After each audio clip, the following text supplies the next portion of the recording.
Hello, it's Leslie here again.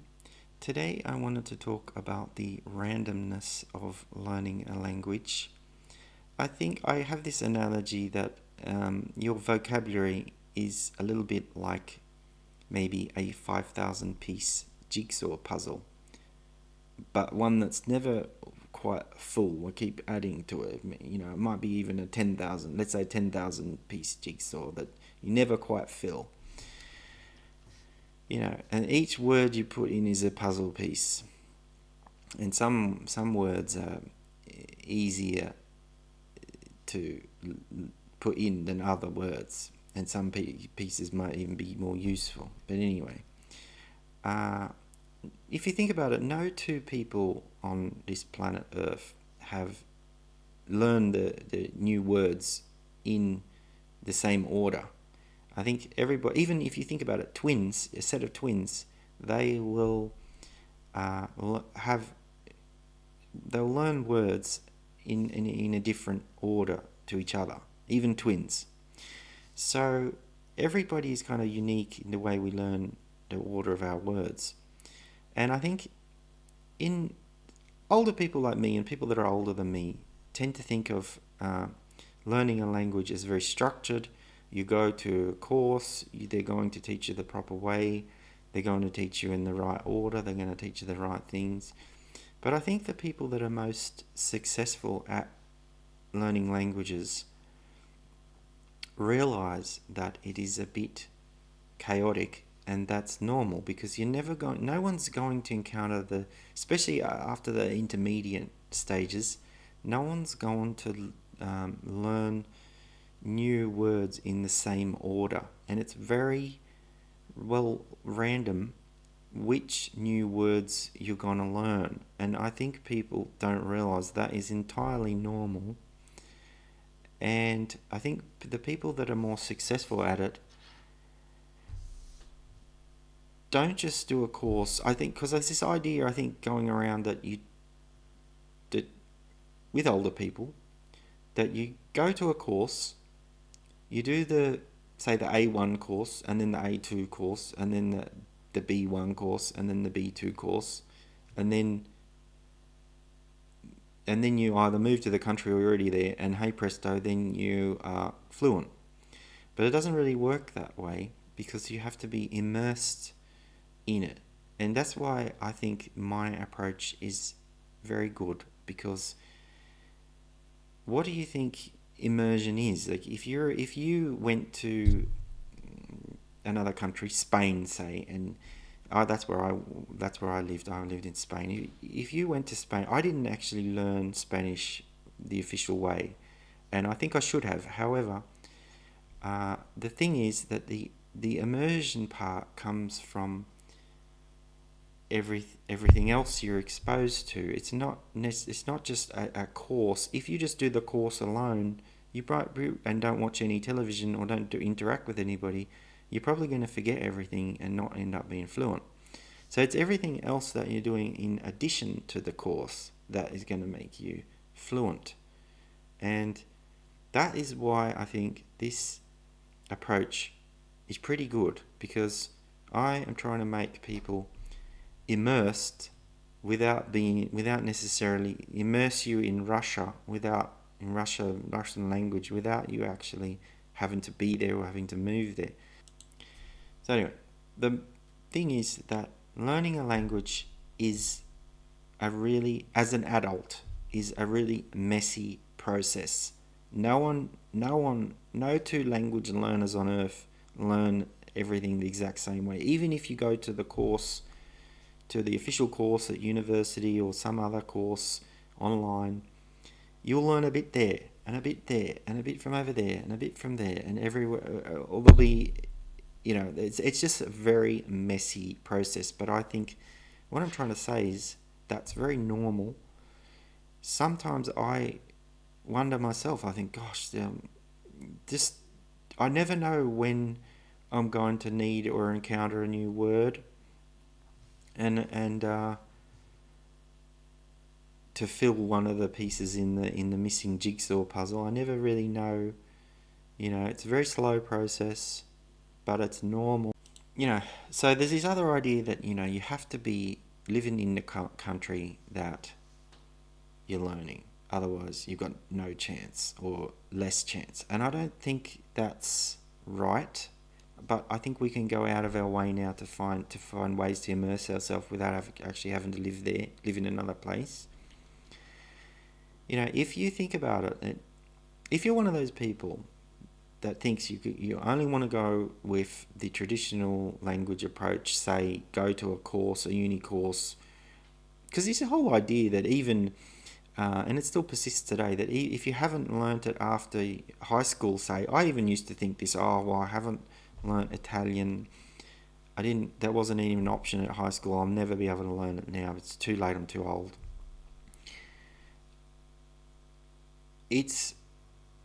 It's a kind of a wrong way of approaching it. I think it is possible to learn a new language as an adult, and I don't think you have to move to the country. I think that's a myth, the immersion myth, that you are automatically going to be immersed if you move there. That's not the case, because you could move to another country and then avoid. Some people do. I've met people who lived in Spain for, say, 8 years and couldn't even order a toasted cheese sandwich in Spanish. It's a bit sad, but it does happen. And at the same time, there's other people that know more Spanish who've never set foot in Spain or any other Spanish-speaking country. So what I'm probably trying to say is, if you're one of those people that thinks, oh, I'm going to do this the proper way, and I'm going to do the course, and then I'm going to come out of the course and I'll be speaking like, you know, a certain way, I don't think it's very realistic. I think you need plenty of other hundreds of hours worth of listening is what's going to get you to fluency, not doing a uni course necessarily. I think that's why going to the country does often work for people, because you're more likely going to be turn on the television and the default is going to be the other language, whereas at home we have to go out of our way to find the new language. I'll say this as well, like, if you're one of those people that wants to do it all like a stickler and only go to the uni, let's say the uni approach, the traditional approach, or just go to a tutor, and if you're a little, like, kind of a little bit well, let's say jealous of the way children learn, would you really want learn languages? Would you really want to be a child again? Say you're trying to learn French. Right? Would you really want to be treated like a French toddler and learn French like a toddler, and then have to go to French kindergarten, and then have to go to French primary school, and then have to go to French high school? You probably wouldn't. No adult has ever gone and learned a language like that, you know. So I think it's time to stop sort of envying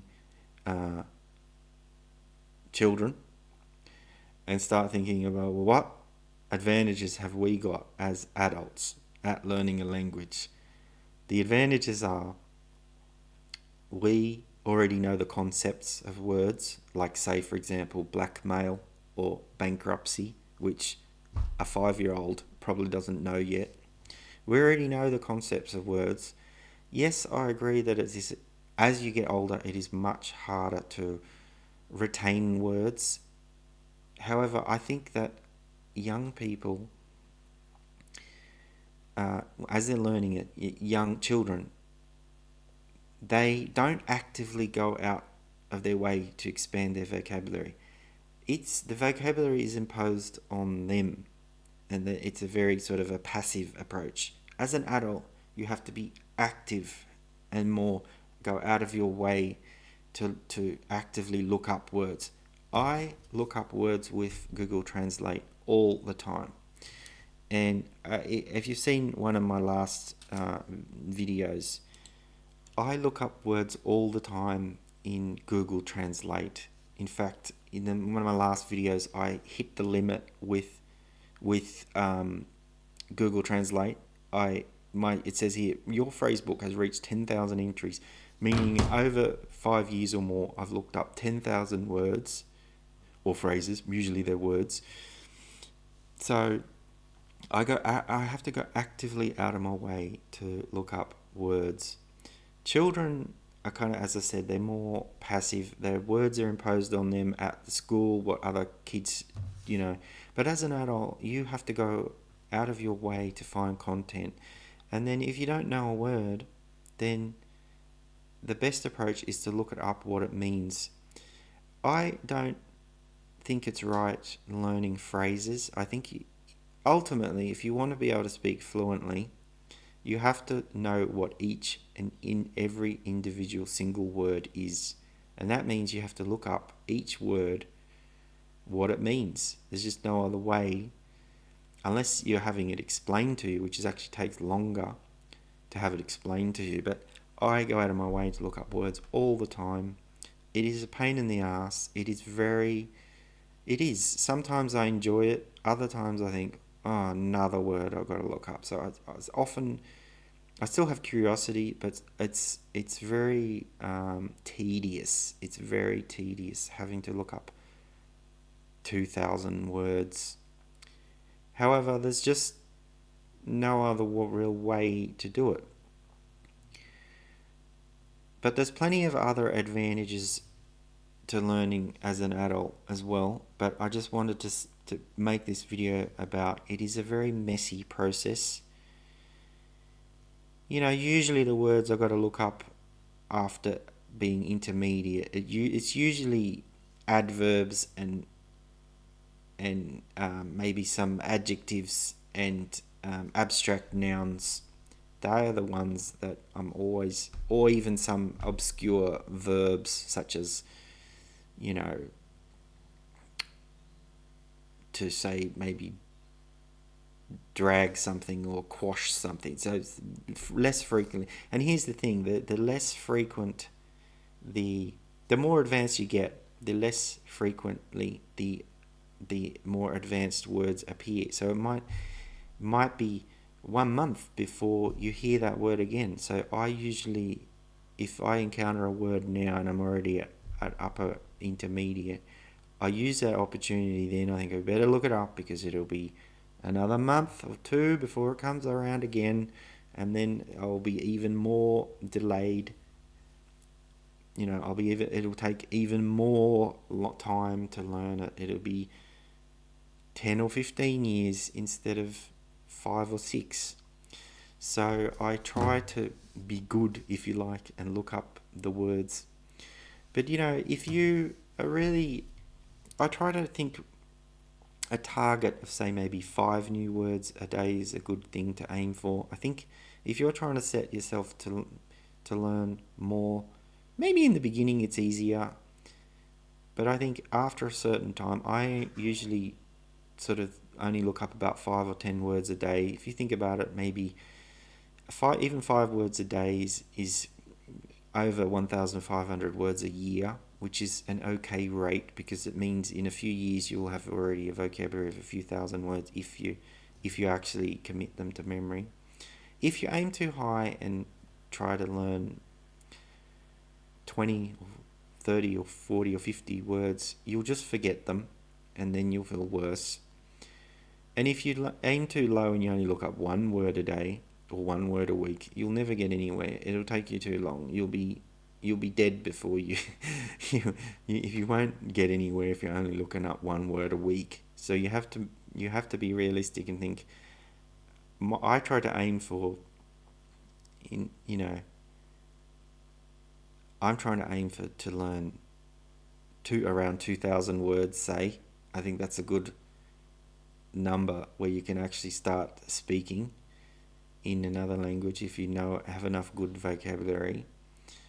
So yeah, I try to regularly look up words. I don't do phrases because phrases can't help you to express yourself if you want to say a certain thing. A phrase And anyway, if you've only learned 5 phrases and you haven't got enough listening practice, you won't get anywhere with your conversation. You won't be able to understand the other person. So there's people out there saying, learn phrases. No, don't just learn phrase. Maybe if your language uses cases, you can learn to use words in certain cases, sure. But don't just learn phrases, because that's not expressing yourself. You have to learn each and every word. However, I will say that there comes a point then there's more words than you can physically know. So even in English, people get lazy in English and people have varying levels of knowing words in English. You know that some people who are more educated have a bigger vocabulary even in English. So not everyone's even on the same English level. And there gets a point where you get tired of looking up new words and you think, I've got enough vocabulary now. But I think so. It's a very messy process. I never know which word I'm going to encounter. No two people learn a language really the same way. Everyone's going to have a different order that they learnt their words. Really, that puzzle analogy that I was talking about before, it's never really going to be 100% full, because there's always going to be more words, especially with a deep language, they call a rich language. Like Russian is a rich language. I think Spanish is a rich language. I have a lot of words. Finnish doesn't seem to be as rich in the sense that there's not as many words out there to have to learn. But I think that, I think of it a bit like a puzzle, learning a puzzle, and I try to regularly, put word pieces in there, and so I'll be able to express myself better and understand other things. It's out of focus again. So I try to regularly do that, but as I say, it'll never really be full, if you like. And I think a lot of other, say, monolingual people, they always say, if you tell them, I speak this language, they'll say, are you fluent? And there's this idea that you either know it or you're fluent, and there's not much of a grey scale in between. Even the whole scales of A1, A2 to C1, C2, even that to 6 rankings, really there's a lot of, there's way more.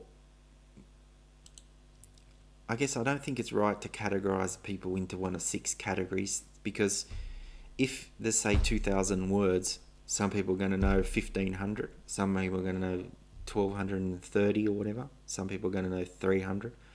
And also there's a it's how fast you can recall the words, and whether you can conjugate them or decline them correctly or whatever. So it's a bit unfair to put people into categories of fluent or not fluent, or even just, I don't even bother trying to do any tests to work out what category I am. I might end up being too disappointed, I don't know. I just try to do my daily study habit and keep going and think, well, Also, I think it's important to sometimes look back. I'm actually probably going to do some online Finnish courses and finish those off, and then see how far I've progressed as well. I guess what I'm saying is, don't be too afraid of this unstructured approach, because it's the same for everybody that's multilingual, that's at all serious about it. You don't just do a course and then stop and all of a sudden you're fluent, if you like, and then you never have to look up any new words ever again. You're going to encounter new words all the time. It's very messy. But that's part of the appeal, really. But that's how it is. That's what all the other foreign languages learners have to cope with as well, even in English. expressions or whatever. I'll say that lately I haven't looked up many expressions or idioms because I think that's very advanced stuff. So don't tend to look up things that are expressions because I think, well, how often am I going to encounter this? That's maybe the difference between being C1 and C2, like advanced or native speaker. And I'd rather get to intermediate as soon as possible, learning other words rather than idioms and phrases and expressions. So that's just me. Because, for example, I'll give you an example.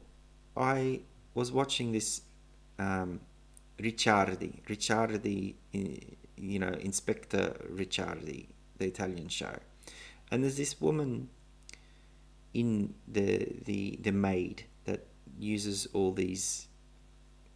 I don't even think they're Italian, but they're Romano or some other Italian dialect, and she's using these idioms and expressions all the time. And at one point, the police officer says, "I don't understand you, like what you're saying," because she was always using these expressions all the time that if you don't know what they are, then you don't know. So I try to just boost my vocabulary and don't worry about any expressions because that's more advanced stuff, and I feel like I'm just wasting my time learning advanced C2 level stuff if I'm only at B1 or B2.